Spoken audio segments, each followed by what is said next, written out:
yaşayırsam necə, unutmuşam heç nə almıram necə, yiyib bitirəm, şəllənirəm hər gecə.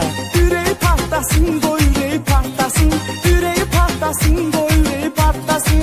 Dərs olubdu sevgi, məhəbbət mənə, sevgidə çox çəkdirib əziyyət mənə, indi də qoy o qalsın həsrət mənə. Ürəyi partlasın, qoy ürəyi partlasın, ürəyini partlatdı, ürəyi partlasın, ürəyini partlatdı, ürəyi partlasın, ürəyi partlasın, qoy ürəyi partlasın.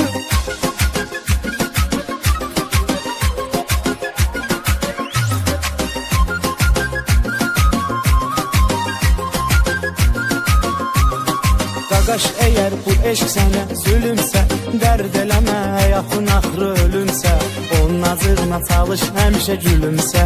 Ürəyi partlasın, qoy ürəyi partlasın, ürəyi partlasın, qoy ürəyi partlasın.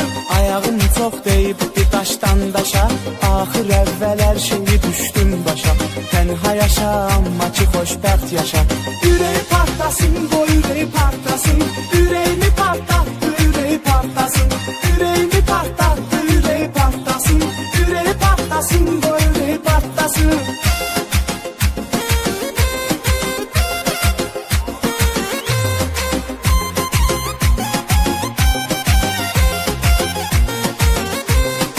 Anahtar yazır mənə, sən Kənan, gündəmi partlatdın axır sən Kənan. Sən yaz yarat, partlasın düşman Kənan.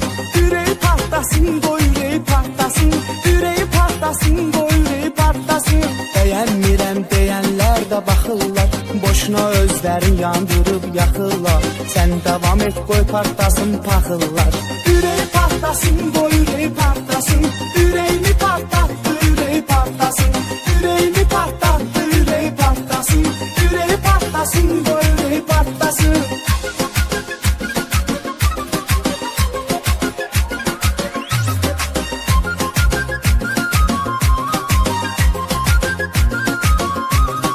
Nəyə güvənirdi bu qədər bilmirəm, dedim gəl görüşək, dedi ki gəlmirəm, ona deyin ki daha onu mən sevmirəm.